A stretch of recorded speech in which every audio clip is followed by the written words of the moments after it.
Hello. In this video, we're going to use Cursor to help us implement an HTTP backend for an application that tracks stock transactions and options transactions. The features we're going to be implementing is a search function that returns the transactions matching some input criteria, including the account, ticker, price range, and date range.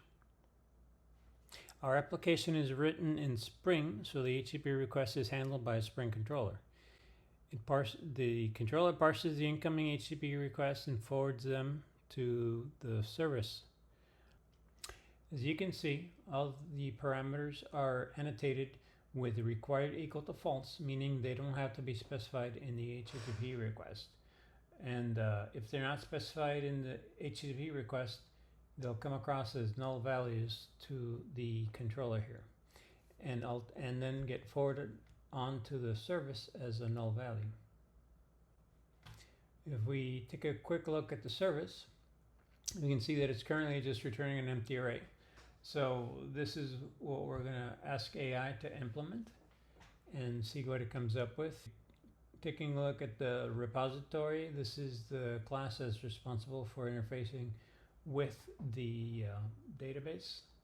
We can see that there's two unrelated methods implemented, and so we're going to need AI to fill this in as well.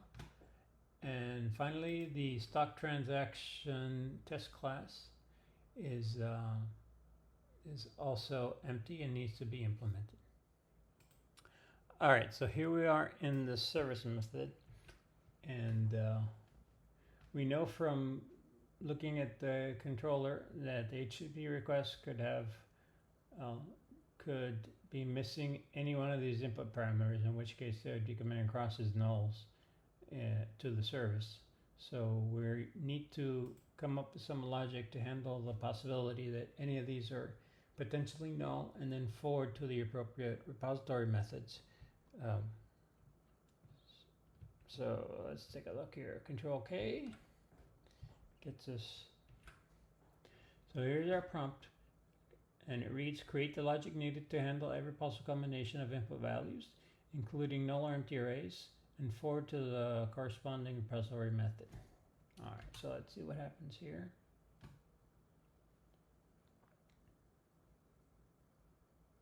AI is handling this by making sure that all the values are specified and having default values. All right, this is interesting. Instead of, so I was expecting it to come up with some if nested if statements handling all the different conditions if we had nulls for the inputs. Instead, it's choosing to specify default values or when values are missing. And so let's follow this through and see if it works. All right, so we're going to, well, one thing I noticed right off the bat is the accounts. This is not right. It's saying if we have no account specified, then we're going to use a principal ID, which is not correct. So let's click on follow up and say principal is not an account.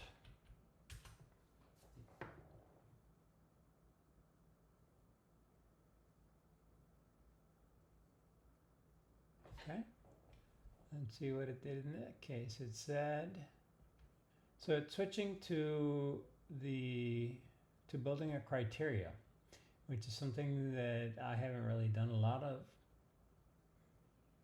But so it's building a criteria where null, okay. Add account filter specified, so if the account is specified, it's adding the criteria for matching the ID in the accounts. Oh, nice. So by building a specification, it can add the different criteria based on if the parameters are set or not. And in the end, we just execute the find all with the specifying the criteria spec instead of creating repository methods for each of the different combinations. So that's different. All right. So it's the better way to do it. Let's accept. And we need to fix some imports here. So quick fix in the main, and what else do we have? Method. All right. So we're missing the find all method. Is not applicable for the argument specified. All right. We're missing the method, so we're going to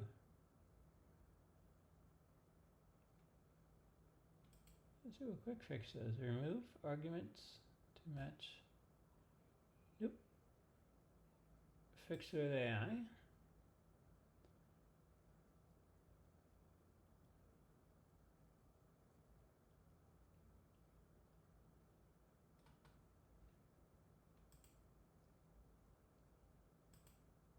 All right, so we're missing the find all. So let's generate it.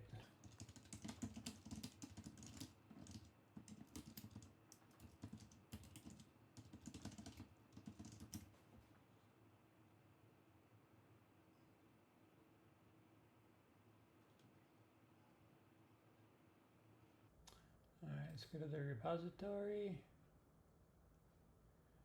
And we now have the find all. Representing a page of transactions. Accept that change. Go back to the service. So instead we're going to show our value, stock transaction repository, and it basically knows what we're typing. We just have to give it a little hint. And it finishes the typing for us.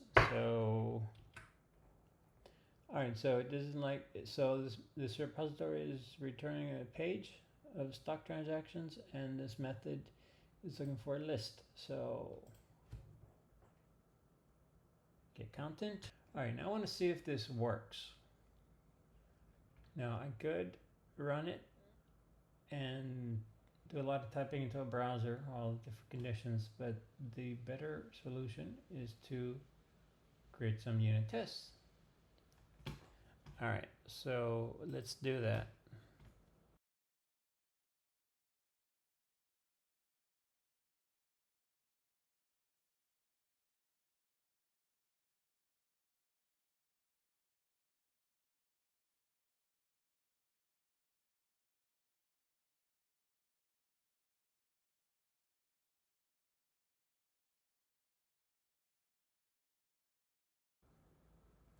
And so once we get the AI response, Cursor goes ahead and parses it, and it knows how to handle the instructions, so it goes ahead and executes them. And so now we have a bunch of methods here in our unit test, in our stock transaction service test class.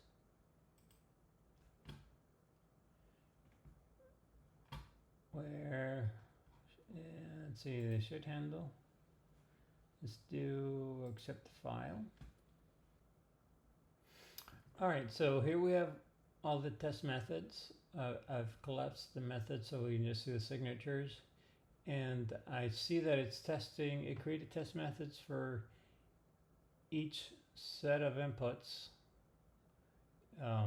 So for example, an empty, so like where we specify the accounts, or where we specify the tickers, or where we specify a date range, or where we only specify a price range. It doesn't have the combinations of, like, say, ticker and price range and nothing else. So I'm prompting it here to see if it can produce these other tests. And let's see what it does. You're right.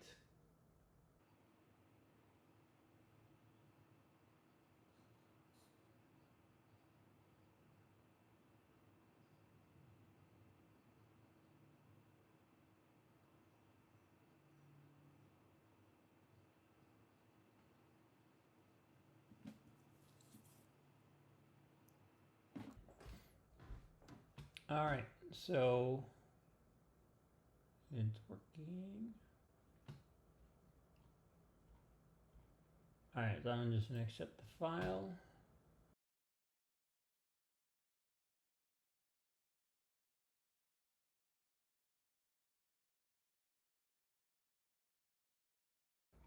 So we've got much higher coverage now in terms of the combinations.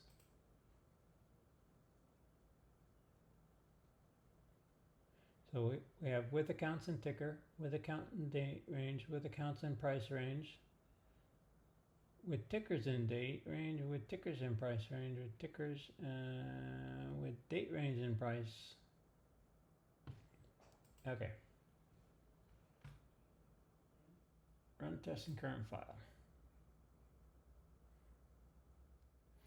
All right, and we run into our first example of AI solving a problem, which is not something you see every day, but and can lead to spending a lot of time figuring it out. All right, so the basic issue is a stock transaction service, which extends generic data service, specialized to stock transaction. That guy declares a repository within it, which is the generic data repository. Now, when I set up my unit test, I'm setting up a mock for the stock transaction repository. But that type isn't going to match the generic data repository. And as you can see here, I tried to mock that directly as well. But if you mock that directly, then the Mockito setup here wouldn't have worked. So I asked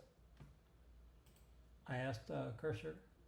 I explained the problem and asked Cursor what was going on, suspecting that it had to do with the type definition, and it came back and suggested a fix. And so basically the fix is that we're going to go in here. So we have the mock pretty much the way it was, but the key is in here, and it even puts a comment in there. This is the key part where we are declaring we're assigning the mock to the mock of the service. So we're assigning the repository mock to the field in the mock of the service so that it works correctly. Instead of allowing the AutoWire to inject it automatically, because it won't, we have to implement this code, and then we're going to do this before each test pass. All right, so in this code here, we're using reflection to look up the field, and then we are setting the field to the stock transaction repository. We're setting the field in the stock transaction service to be the stock transaction repository. And let's see if that works. And let's accept all these other changes. We've got run.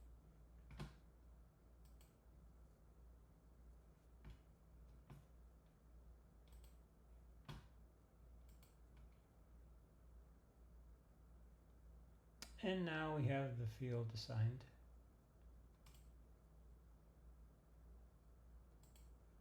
And so let's get rid of our breakpoint because we're going to hit this with every test.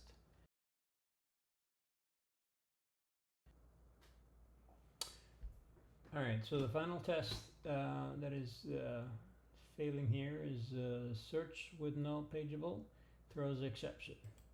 And so this test, there seems to be some issue once again with the types. We're getting an exception unrelated to our test, and it's an exception essentially coming from the Mockito, from the mock. So I'm just going to skip this test, and if we run, and this is real world, this is what happens. Oh, and this is real world as well. Okay, so we're gonna comment that out and we're gonna run. And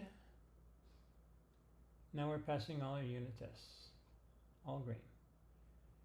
Cool.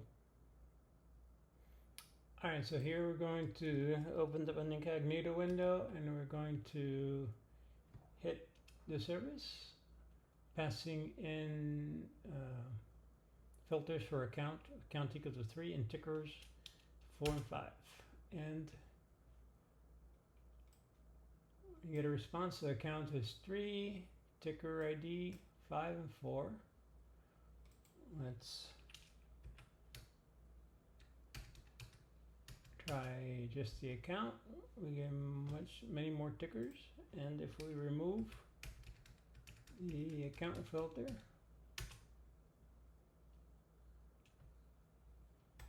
cool, and then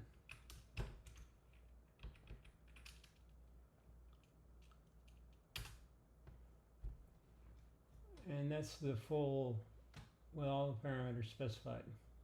So let's pick a date here. Let's go 2/1/2023 at 11:20. So we'll set a start date of 2023. 2/1 at 11 o'clock.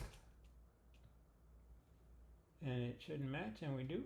We've still got that 11:20 there, actually. And then we'll set the end date. 2023 2/1 11 21. And there we go. There's our match. So that seems to be working correctly. And if we've got most of the interface implemented, so we can see them showing up in the interface. Let's see what happens. So we account will go with Fidelity. And in this interface, you can just pick one account and one ticker. That seems to be working well. Cool. All right. And that's it for this video on exploring the use of Cursor AI for backend Spring Service implementations. In the end, the feature was implemented in one afternoon, including what I think is a robust implementation for the service method and an extensive set of unit tests. AI definitely sped things along greatly. I found that when I gave it a prompt that did not imply a solution, it was able to come up with a solution that I had not considered, and which turned out to be better. Specifically, I'm talking about where it opted to use the specification as opposed to nested ifs mapping to dedicated repository methods. Also, since it took care of all the mundane coding details, I was able to stay more engaged as I focused on the higher level and more interesting aspects of the solution. So in the overall, it was a great help. I hope you found this interesting. I assume that if you're watching this, you're interested in finding ways of using AI for development, and I hope this helps. I plan to share more videos as this application comes together, with the code eventually being available in GitHub, so you can check it out and customize it yourself. Thanks for watching.